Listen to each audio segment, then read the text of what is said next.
เป็นพระสูตรที่กล่าวถึง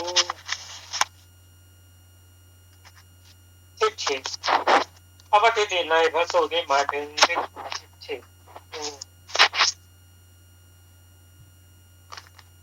มิจฉาทิฏฐิก็ใช้ศึกษาปฏิบัติกันในสมัยที่ว่างจากพระพุทธเจ้าจึงปรากฏว่า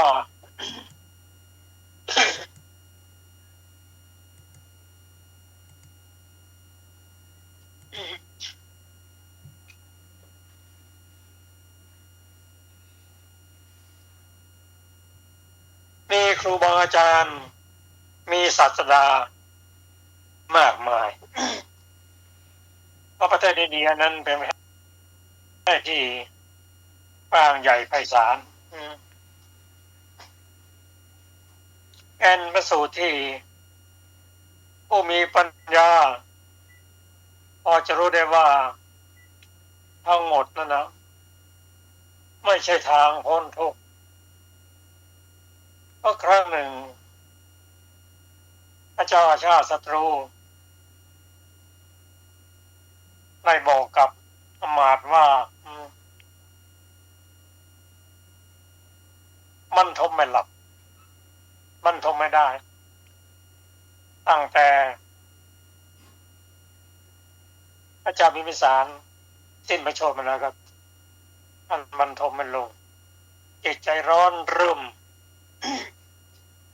ม้จันทร์แจ่มกระจ่างฟ้าก็ไม่มีความสุข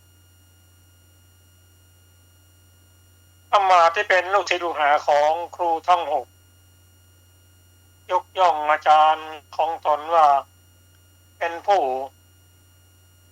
ที่เป็นศาสดาที่ได้สอนลูกศิษย์มานานมีลูกศิษย์ลูกหามากเห็นว่าเป็นพระอรหันต์อันได้แก่บูรณะกัสสปะมัคคิริโคสารอาชิตะเกจากัมพลปกุทะกัจจยนะท่านสัญชัยอิรัตบุตรและท่านนิครนนัตบุตรพระเจ้าอาชาศัตรูตรัสว่าทั้งหมดถามมาแล้วปรากฏว่าถามอย่างหนึ่งไปอย่างหนึ่ง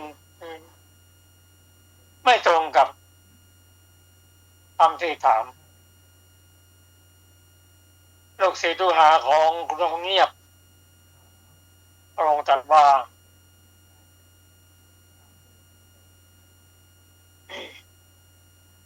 นายแพทย์ชีวกเพื่อน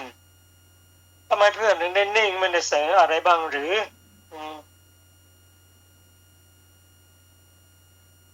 นายแพทย์ชีวกได้กราบทูลว่าพระพุทธเจ้าข้าพระพุทธเจ้าอุบัติขึ้นแล้วเป็นพระอรหันตบุคคลสามารถจะแสดงจะแนะนำพระองค์ได้ถ้างั้นเสด็จไปเลยจนเราจะข้ามนะเตรียมขบวนเลยไปเฝ้าพระพุทธเจ้าที่สวนของหมอชีวกเดินทางมีช้างมีม้าบริวารติดตามเป็นพรวนเอาไปเฝ้าพระพุทธเจ้าถึงที่พระองค์ประทับมืดพอดีตัดป่าชีวกเพื่อนรักเธอไม่ได้ลวงเรามาฆ่านะเปล่าพระเจ้าค่ะท่านพระพุทธเจ้าประทับที่ไหนทำไมถึงเงียบอย่างนี้ก็มีศิษย์สงฆ์เป็นพันเป็นบัคคีนาศพเป็นเรียบบุคคลท่านไม่มีเสียงแม้กระแอมกายไม่ขนองมือและเท้าเงียบจนน่ากลัวหมอชีวกกราบทูลงอนยังไงพระเจ้าข่านั่นนะที่แสงไฟนั่นนะพระองค์ประทับอยู่ที่นั่นเอาไปเฝ้าพระเจ้าองค์แสดงธรรมให้เกิดความสบายใจองค์เป็นผู้รู้ ธีการที่จะสอนมาถึงเรื่องนี้เดียวกัน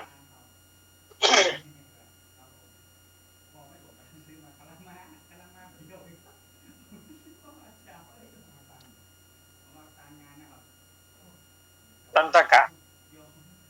ถ้ามีบริวารอยู่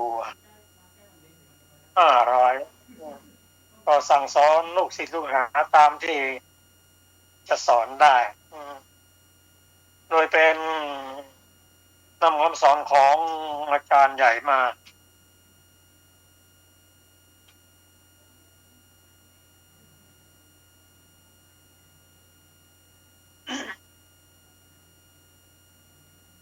ในวันนั้น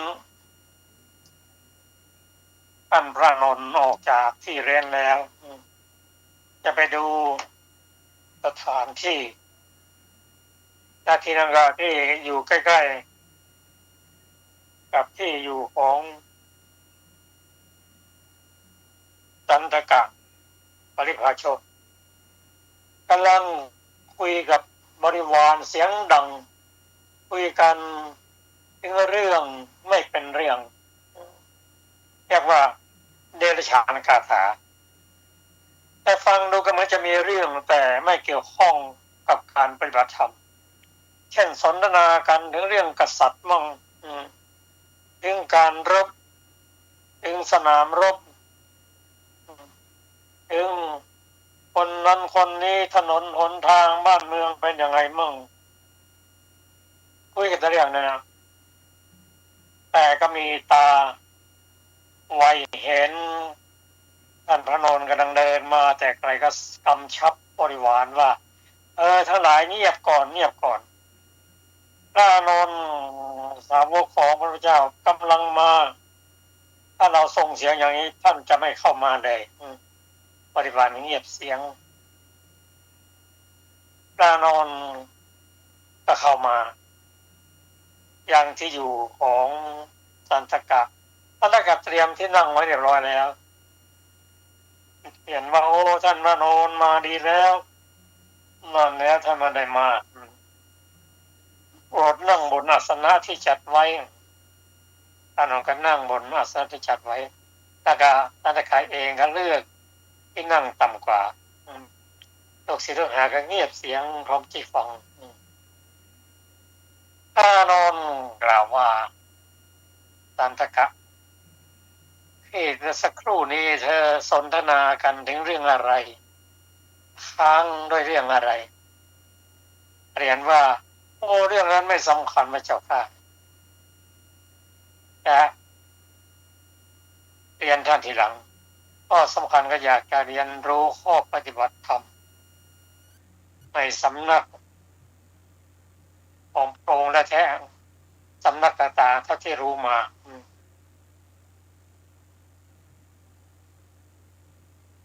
พระนนท์ได้กล่าวถึง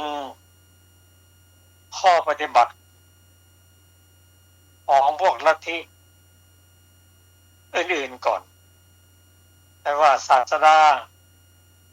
ทางกรมสอนลูกศิษย์ว่าทานไม่มีผลบวงสรวงไม่มีผลบูชาไม่มีผลกรรมที่ทำไว้จะดีหรือชั่วก็ตาม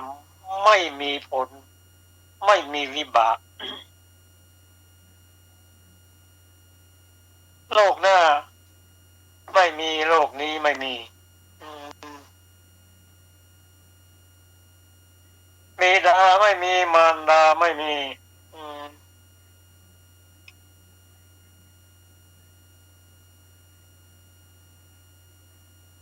และครูบาอาจารย์ที่มีปัญญาพอจะสอนโลกนี้ไม่มีความรู้ของหัวใจไม่มีก็สอนกันอย่างนี้แหละบางพวกก็สอนลูกศิษย์เรื่องการกระทำต่างๆจะเป็นดีหรือชั่วก็ตาม ผลเป็นพวกที่ไม่มีเหตุเป็นผลเป็นอเหตุกะทำอะไรก็ไม่ผิดทำเองไปใช้เองก็ไม่ผิดจะปล้นจะจี้ก็ไม่ผิดก็การ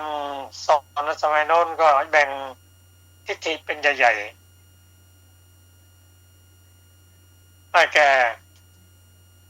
สุญญตทิฏฐิกับสัสสตทิฏฐิพวกแรกนั้นศูนย์ทำกระสุนหมดตายแล้วก็ไม่กลับมาเกิดเขาทา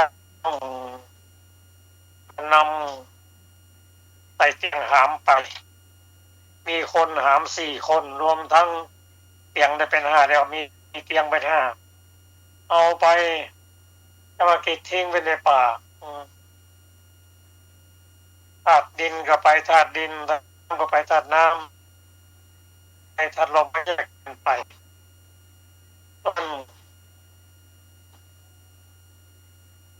วิญญาณต้องลอยไปไม่คืนมาแล้วไม่กลับมาเกิดอีกแล้วเราไม่เห็นมีใครมาบอกเลยว่าตายแล้วไปอยู่ที่ไหนพวกนี้ทำอะไรก็ศูนย์ไม่ทำคุณงามความดีไม่มีการให้ทานรักษาศีลเจริญจิตไม่มีไอ้พวกก็เป็นสัตสตทิฏฐิที่เขาเห็นว่ายืนยงคงอยู่ไม่เปลี่ยนแปลงกองดินกองน้ำกองไฟกองลมทุกสุขและชีวิตมีอยู่อย่างนั้นไม่แปรผันตั้งมั่นอยู่อย่างนั้นยิ่งพวกหลังนี้เป็นพวกที่สอนกันถ้าไม่ใช่เป็นพระพุทธเจ้าหรืออริยบุคคลแล้วไม่สามารถจะตอบเขาได้เพราะมันน่าเชื่อ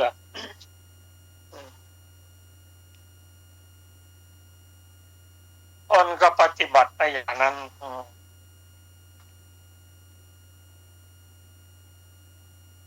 ยิ่งคนที่ท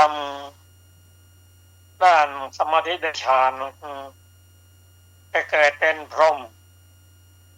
กี่ชาติก็ไปเจอท่านพรหมผู้ใหญ่อยู่อย่างเก่านั่นแหละโอ้พรหมนั้นท่านคงที่ไม่เปลี่ยนแปลงก็เชื่อกันมีลูกศิษย์ลูกหามากมายมาถึงสมัยพระพุทธองค์บัดขึ้นใหม่ๆแม้แต่ตระกูลของท่านอุปาติสสะหรือภาษาริบุตรคุณพ่อคุณแม่กันนับถือพรหมเอาก็นับถือทั้งนั้นนะแม้ในสมัยที่พระพุทธเจ้ากำลังจะอุบัติขึ้นนั้นมาพระองค์จะอุบัติที่ไหนตระกูลใดมั่งก็มีสองใหญ่ๆคือพราหมณ์นักบวชและกษัตริย์ก็ในประเทศอินเดียชาวอินเดียก็พูดว่าพระพุทธเจ้านั้นมาจากพราหมณ์มาถูกมากก็ถูกกว่าเขาพระองค์ไม่ติดอยู่กับที่พัฒนาอยู่เสมอเหมือนกับชาวเมืองโกสัมพีที่พระองค์ประทับอยู่นั้นคนฉลาดพอมีปัญญา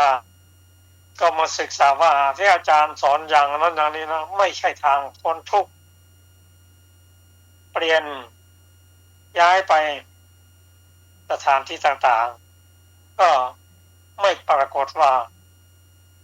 จะสั่งจะสอนให้พ้นทุกข์ได้จริง ถามว่าเพราะอะไรเพราะว่าคนสั่งสอนนั้นยังเป็นปุถุชนยังไม่ได้ฟังธรรมจากพระพุทธเจ้าปุถุชนก็สอนปุถุชน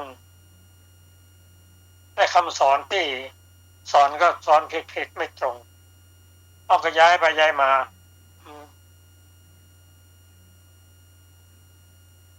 เมื่อเป็นเช่นนั้นพระโนนได้กล่าวกับสันทกะว่าเมื่อพระพุทธเจ้าเสด็จมาอุบัติมาพระองค์นั้นเป็นผู้ที่เป็นพระอรหันต์ตรัสรู้เองโดยชอบถึงพร้อมด้วยวิชาและจรณะทรงรู้โลกอย่างแจ่มแจ้งเสด็จไปแล้วพระองค์สามารถฝึกที่ควรจะฝึกได้อย่างไม่มีใครยิ่งกว่าเป็นผู้อาจเป็นอาจารย์ของเทวดาและมนุษย์ทั้งหลายเป็นผู้รู้ผู้ตื่นผู้เบิกบานเป็นผู้มีความจำเริญจำแทกทำให้บุคคลได้รู้ว่าเหตุนี้ไปสู่ความทุกข์ทางนี้ไปสู่ความสุขทางนี้ไปพ้นจากทุกข์องค์ทรงตรัสสอนธรรมะที่พระองค์ทรงแสดงนั้นไพเราะในเบื้องต้นท่ามกลางที่สุดตั้งแต่ปุถุชนจนถึงพระอรหันต์มีความไพเราะและธรรมของพระองค์นั้นพระองค์ตรัสสอนแล้วปุถุชนผู้มีปัญญาฟังแล้วว่าอันนี้ทางพ้นทุกข์เมื่อได้ฟังธรรมจากพระองค์ที่ไม่เคยได้ฟังมาก่อนนั้นเกิดศรัทธาว่าถ้าจะอยู่ครองเรือนอย่างนี้ไม่สามารถจะศึกษาโดยพิสดารได้เพราะธรรมของพระองค์นั้นสุขุมลุ่มลึกยิ่งนักตอนหลังก็ตัดสินใจออกบวชสละบ้านสละเรือนโกนหนวดโกนเข่าออกบวชในพระธรรมวินัยเริ่มปฏิบัติ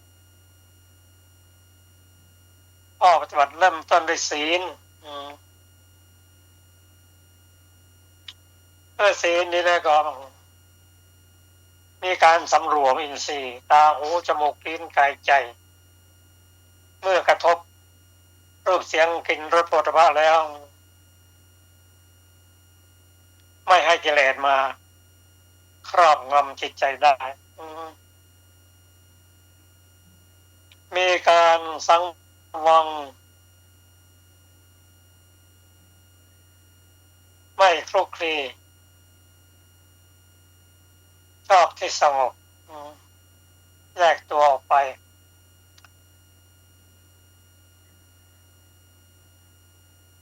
เมื่อศีลดี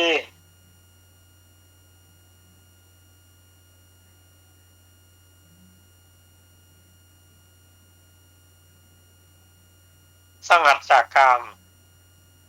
สงัดจากอกุศลธรรมเข้าฌานที่หนึ่งที่สองที่สามและที่สี่พอจิตใจตั้งมั่นบริสุทธิ์แล้วจิตก็โน้มไปในด้านอริยชาติเรียกว่าปุเพ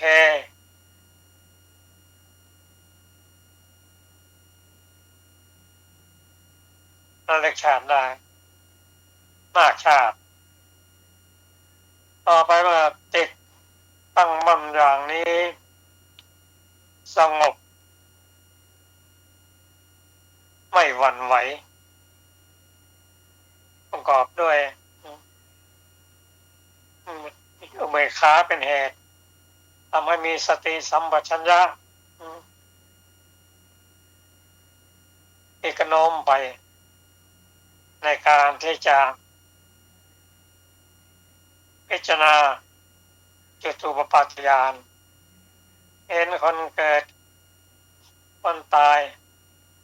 หยาบมั่งละเอียดมั่งจิตของท่านตั้งมั่นอย่างนี้ไม่มีกิเลสรบกวน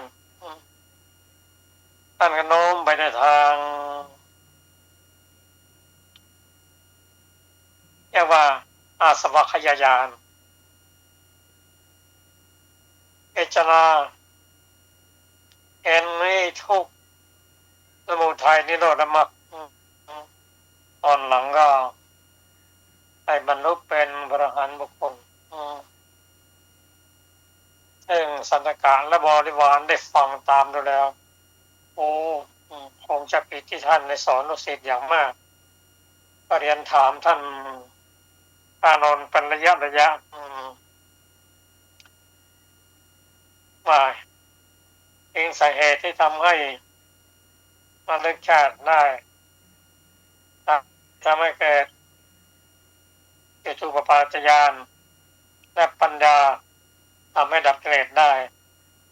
ยันถามว่าท่านพระโนนปฏิบัติอย่างนี้เป็นพระอรหันต์นะยังมีอยู่หรือเปล่าโอ้มีมากเลยน้อย ไม่น้อยเลยมี10 20 30เกิดความเลื่อมใสน่าอัศจรรย์ไม่เคยมี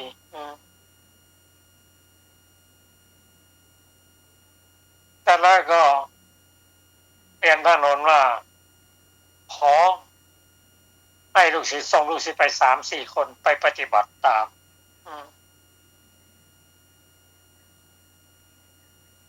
อันนี้ก็เป็นเรื่องของสันตกะซึ่งมีความศรัทธาที่ส่งลูกศิษย์ไปปฏิบัติ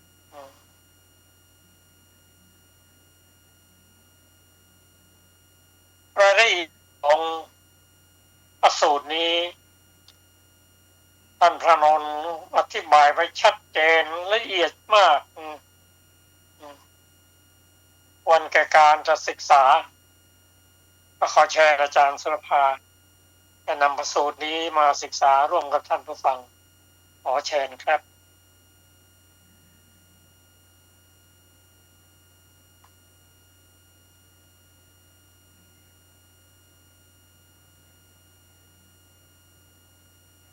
ขอเวลาสักครู่ครับ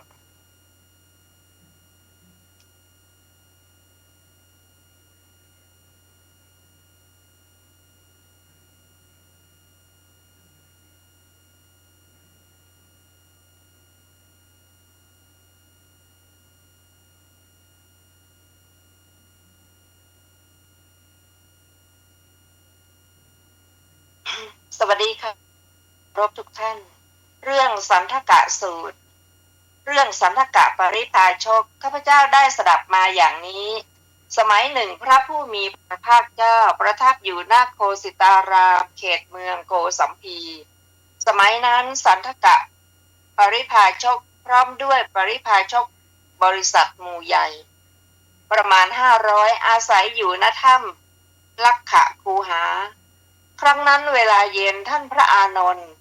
ออกจากที่เร้นแล้วเรียกภิกษุทั้งหลายมาว่าดูก่อนผู้มีอายุทั้งหลายเราทั้งหลายจะเข้าไปยังบ่อน้ำที่น้ำฝนเซาะเพื่อจะดูถ้ำภิกษุเหล่านั้นรับคำท่านพระอานนท์ว่าอย่างนั้นท่านผู้มีอายุลำดับนั้นท่านพระอานนท์พร้อมด้วยภิกษุเป็นอันมากเข้าไปยังบ่อน้ำที่น้ำฝนเซาะสมัยนั้นสันทกะปริพาชกนั่งอยู่กับปริพาชกบริษัทหมู่ใหญ่ซึ่งกำลังพูดติรฉานคาถาเป็นอันด้วยเสียงสูงเสียงใหญ่อึงคนึงคือ พูดเรื่องพระราชาเรื่องโจรเรื่องมหาอมาตย์เรื่องกองทัพเรื่องพระเรื่องรบเรื่องข้าวเรื่องน้ำเรื่องที่นอนเรื่องดอกไม้เรื่องของหอมเรื่องญาติเรื่องยานเรื่องบ้านเรื่องนิคมเรื่องนครเรื่องชนบทเรื่องสตรีเรื่องคนกล้าหาญเรื่องตรอกเรื่องท่าน้ำเรื่องนางกุมพทาสีเรื่องคนต้องรับไปแล้วเรื่องเบ็ดเตล็ดเรื่องโลกเรื่องทะเลเรื่องความเจริญและความเสื่อมด้วยประการนั้นๆสันทกะปริภาชกได้เห็นท่านพระอานนท์กำลังมาแต่ไกลจึงห้ามบทตัดของตนให้สงบเสียงว่าท่านผู้เจริญทั้งหลายจงเบาเสียงเถิดท่านผู้เจริญทั้งหลายอย่าทำเสียงดังต่อไปเลยนี่สาวกของพระสมณโคดมเป็นสมณะชื่ออานนท์กำลังมาอยู่สมณะชื่ออานนท์นี้เป็นสาวกองค์หนึ่งในบรรดาสาวกของของพระโคดมที่อาศัยอยู่หน้าเมืองโกสัมพีก็ท่านผู้มีอายุเหล่านั้นเป็นผู้มีความเป็นผู้มีเสียงเบาแนะนำในความมีเสียงเบากล่าวสรรเสริญเสียงเบาถ้ากระไรชื่ออานนท์นั้นทราบว่าบริษัทมีเสียงเบาแล้วพึงสำคัญที่จะเข้ามาใกล้ลำดับนั้นปริพาชกเหล่านั้นได้นิ่งอยู่ท่านพระอานนท์ได้เข้าไปหาปริพาชกถึงที่สันทกะปริพาชกได้กล่าวกับท่านพระอานนท์ว่าเชิญมาเถิดท่านพระอานนท์ท่านพระอานนท์มาดีแล้วต่อนานๆท่านพระอานนท์จึงจะได้ทำเหตุเพื่อจะมาในที่นี้เชิญนั่งเถิดท่านพระอานนท์นี้ปูอาสนะปูไว้แล้ว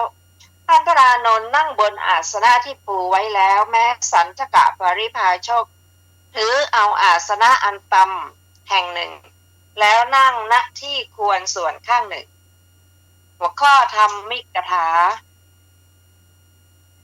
ท่านพระอานนท์ได้กล่าวกับสันทกะปริพาชกว่าดูก่อนสันทกะเมื่อกี้นี้ท่านทั้งหลายประชุมสนทนากันด้วยเรื่องอะไร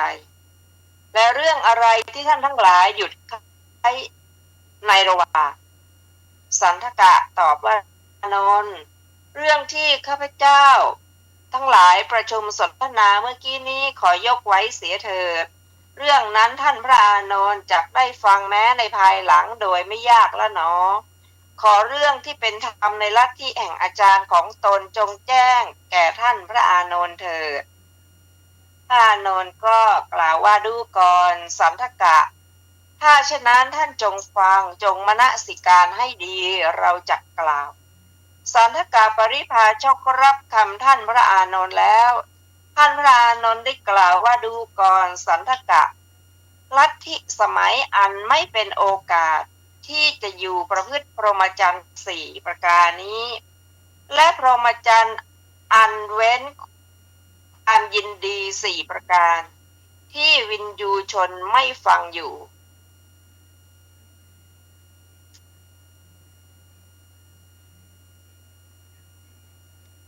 ประพฤติพรหมจรรย์เลยถึงเมื่ออยู่ก็พึงกุศลธรรมเครื่องออกไปจากทุกข์ให้สำเร็จไม่ได้อันพระผู้มีพระภาคเจ้าพระองค์นั้นผู้รู้ผู้เห็นเป็นพระอรหันต์ตรัสรู้ด้วยพระองค์เองโดยชอบตรัสไว้แล้วข้าแต่ท่านพระอานนท์ก็ลัทธิสมัยอันไม่เป็นโอกาสที่จะอยู่พรหมจรรย์4ประการที่วินยูชนไม่พึงอยู่ประพฤติพรหมจรรย์เลยถึงเมื่ออยู่ก็พึงยังกุศลธรรมเครื่องออกไปจากทุกข์ให้สำเร็จไม่ได้อันพระผู้มีพระภาคเจ้าพระองค์นั้นผู้รู้ผู้เห็นเป็นพระอรหันต์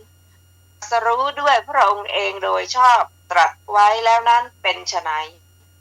ดูก่อนสันทกะ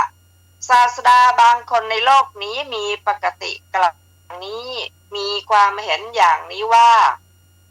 ทานไม่มีผลการบูชาไม่มีผล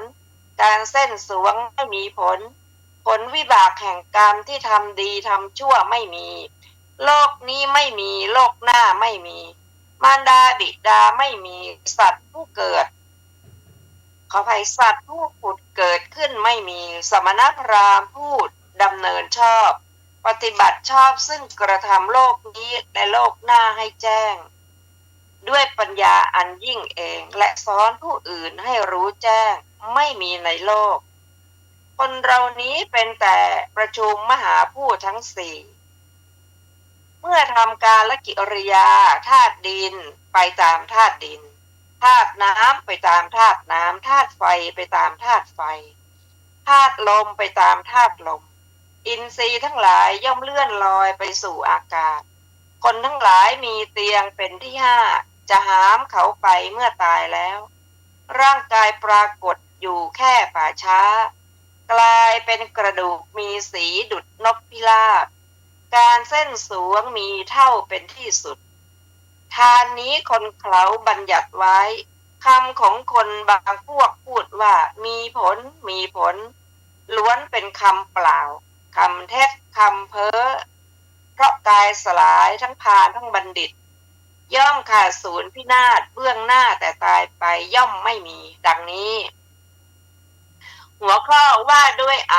พรหมจริยวาทดูก่อนสันทกะในลัทธิของศาสดานั้นวินยูชนย่อมตระหนักดังนี้ว่าท่านศาสดาผู้มีปกติกล่าวอย่างนี้มีความเห็นอย่างนี้ว่าการบูชาไม่มีผลการเส้นสวงไม่มีผลผลวิบากแห่งกรรมที่ทำดีทำชั่วไม่มีโลกนี้ไม่มีโลกหน้าไม่มีมารดาบิดาไม่มี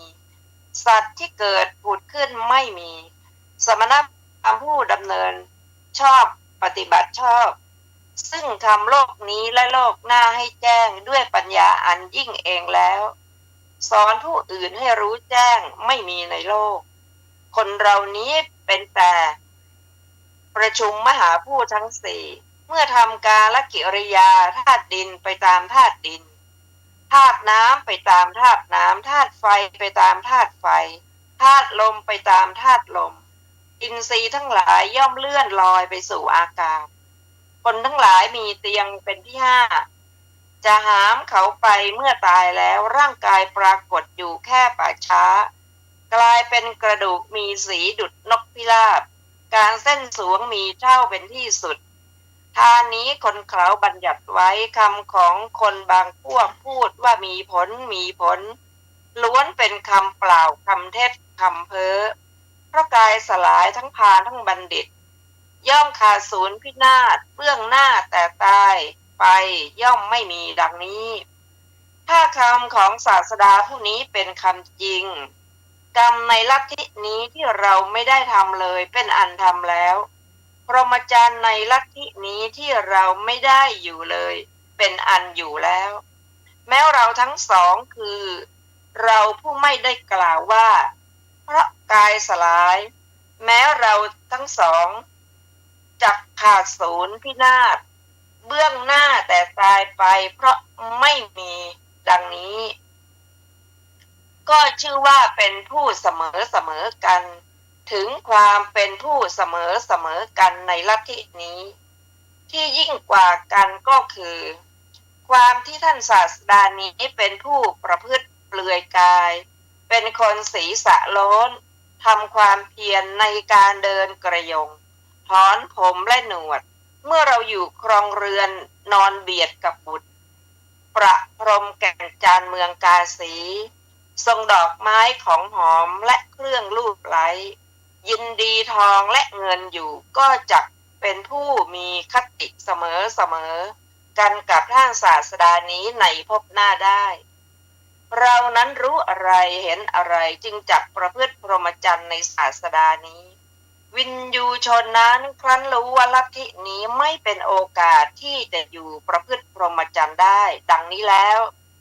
ย่อมเบื่อหน่ายหลีกไปจากพรหมจรรย์นั้นดูก่อน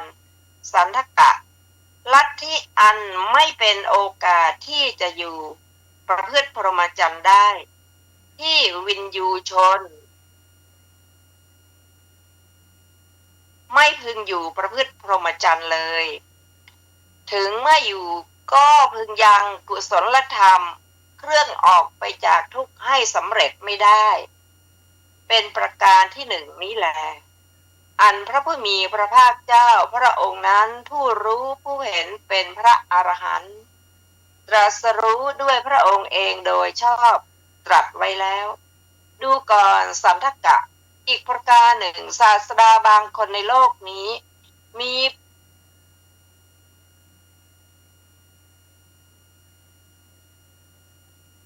ีปกติกล่าวอย่างนี้มีความเห็นอย่างนี้ว่าเมื่อบุคคลทำเองใช้ให้ผู้อื่นตัดเองใช้ให้ผู้อื่นตัดเบียดเบียนเอง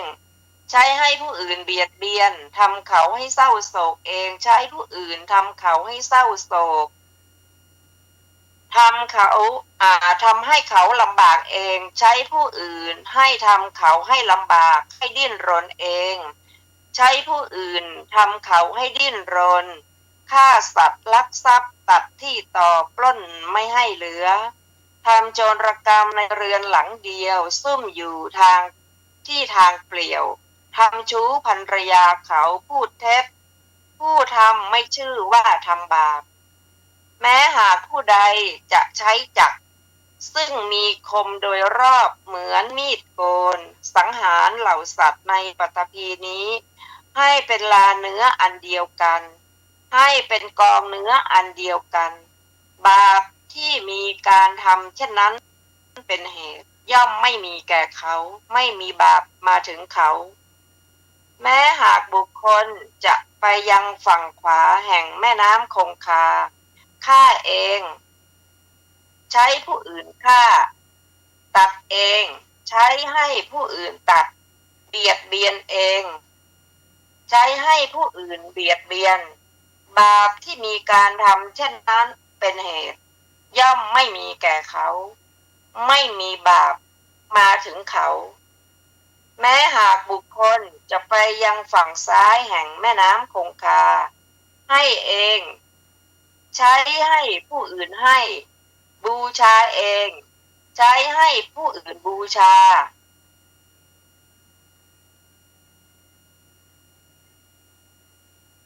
บุญที่มีการทำเช่นนั้นเป็นเหตุย่อมไม่มีแก่เขาไม่มีบุญมาถึงเขาด้วยการให้ทานการทรมานอินทรีย์การสำรวมอินทรีย์การกล่าวคำสัตย์บุญย่อมไม่มีแก่เขาไม่มีบุญมาถึงเขาดังนี้ดูก่อนสันทกะในลัทธิท่านศาสดานี้วินยูชนย่อมเห็นตระหนักดังนี้ว่าท่านศาสดาผู้มีปกติกล่าวอย่างนี้มีความเห็นอย่างนี้ว่าเมื่อบุคคลทำเองใช้ให้ผู้อื่นทำตัดเองใช้ให้ผู้อื่นตัดเบียดเบียนเองใช้ให้ผู้อื่นเบียดเบียนทำเขาให้เศร้าหมองเองให้ผู้อื่นทำเขาให้เศร้าหมองทำเขาให้ลำบากเองใช้ผู้อื่นให้ทำเขาให้ลำบากให้ดิ้นรนเอง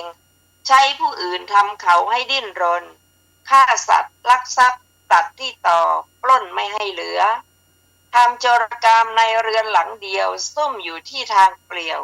ทำชู้ภรรยาเขาพูดเท็จผู้ทำไม่ชื่อว่าทำบาปแม้หากผู้ใดจะใช้จักรซึ่งมีคมโดยรอบเหมือนมีดโกนสังหารเหล่าสัตว์ในปฐพีนี้ให้เป็นลาเนื้ออันเดียวกันให้เป็นกองเนื้ออันเดียวกันบาปที่มีการทำนั้นเป็นเหตุย่อมไม่มีแก่เขาไม่มีบาปมาถึงเขาแม้หากบุคคลจะไปยังฝั่งขวาแห่งแม่น้ำคงคาฆ่าเองใช้ให้ผู้อื่นฆ่าตัดเองใช้ให้ผู้อื่นตัดเบียดเบียนเองใช้ให้ผู้อื่นเบียดเบียนบาปที่มีการทำเช่นนั้นเป็นเหตุย่อมไม่มีแก่เขาไม่มีบาปมาถึงเขาแม้หากบุคคลจะไปยังฝั่งซ้ายแห่งแม่น้ำคงคาให้เองให้ใช้ให้ผู้อื่นให้บูชาเองให้ใช้ผู้อื่นบูชาบุญที่ มีการทำเช่นนั้นเป็นเหตุย่อมไม่มีแก่เขา ไม่มีบุญมาถึงเขา ด้วยการให้ทานการทรมานอินทรีย์การสำรวมศีลการกล่าวคำสัตย์บุญย่อมไม่มีแก่เขา ไม่มีบุญมาถึงเขา ดังนี้ถ้าคำของศาสดานี้เป็นจริงกรรมในลัทธินี้ที่เราไม่ได้ทำเลยเป็นอันทำแล้วพรหมจรรย์ในลัทธินี้เราไม่ได้อยู่เลยเป็นอันอยู่แล้วแม้เราทั้งสองเป็นผู้เสมอกันถึงความเสมอกันในลัทธินี้เราไม่ได้กล่าวว่าเราทั้งสองผู้ทำไม่ชื่อว่าทำบาปที่ยิ่งกว่ากันก็คือความที่ท่านศาสดานี้เป็นผู้ประพฤติเปลือยกายเป็นคนศีรษะโล้นทำความเพียรในการเดินกระโยงถอนผมและหนวดเมื่อเราอยู่ครองเรือนอนเบียดกับบุตรประพรมแก่นจันทร์เมืองกาสีทรงดอกไม้ของหอมและเครื่องลูบไล้ยินดีทองและเงินอยู่ก็จักเป็นผู้มีคติเสมอกับท่านศาสดานี้ในพบได้เรานั้นรู้อะไรเห็นอะไรอยู่จึงจักประพฤติพรหมจรรย์ในศาสดานี้วินยูชนนั้นครั้นรู้ว่าลัทธินี้ไม่เป็นโอกาสที่จะอยู่ประพฤติพรหมจรรย์ได้ดังนี้แล้วย่อมเบื่อหน่ายหลีกไปจากพรหมจรรย์นั้นดูก่อนสันทกะลัทธิอันไม่เป็นโอกาสที่จะประพฤติพรหมจรรย์ได้ที่วินยูชนไม่พึงอยู่ประพฤติพรหมจรรย์ถึงเมื่ออยู่ก็พึงยังกุศลธรรมเครื่องออกไปจากทุกข์ให้สำเร็จไม่ได้เป็นประการที่สองนี้แหละอันพระผู้มีพระภาคเจ้าพระองค์นั้นผู้รู้ผู้เห็นเป็นพระอรหันต์ตรัสรู้ด้วยพระองค์เองโดยชอบตรัสไว้แล้วท่านฟังที่เคารพค่ะวันนี้รายการพระไตรปิฎกลอยฟ้าก็ได้หมดเวลาลงแล้วขอบพระคุณทุกท่านที่ได้ร่วมศึกษาด้วยกันเราจะมาพบกันใหม่ในวันพุธหน้าเวลาเดียวกันนี้ค่ะวันนี้ขอมีความสุขสวัสดีเจริญในธรรมยิ่งสวัสดีค่ะ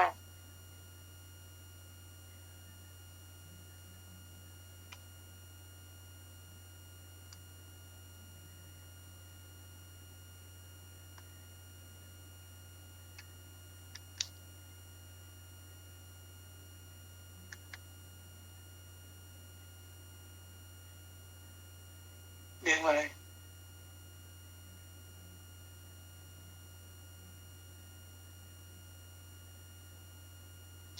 คุณพ่อ แม่เพิ่งมาฮู้ว่าวันนี้พ่อจนไปสันทกะ